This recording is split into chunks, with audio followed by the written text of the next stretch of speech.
The same Homer who pleased at Athens and Rome 2,000 years ago is still admired at Paris and at London. All the changes of climate, government, religion, and language have not been able to obscure his glory. Authority or prejudice may give a temporary vogue to a bad poet or orator, but his reputation will never be durable or general. When his compositions are examined by posterity or by foreigners, the enchantment is dissipated, and his faults appear in their true colors.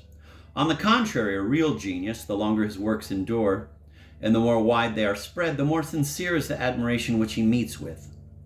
Envy and jealousy have too much place in a narrow circle, and even familiar acquaintances with his person may diminish the applause due to his performances. But when these obstructions are removed, the beauties which are naturally fitted to excite agreeable sentiments immediately display their energy. While the world endures, they maintain their authority over the minds of men.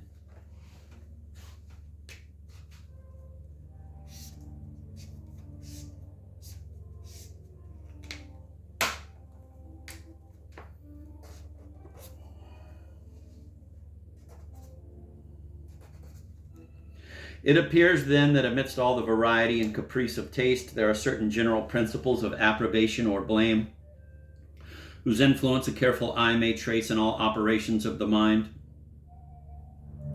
Some particular forms or qualities from the original structure of the internal fabric are calculated to please, the others to displease, and if they fail of their effect in any particular instance, it is from some apparent defect or imperfection in the organ. A man in a fever would not insist on his palate as able to decide concerning flavors, nor would one affected with the jaundice pretend to give a verdict with regard to colors. In each creature there is a sound and a defective state, and the former alone can be supposed to afford us a true standard of taste and sentiment.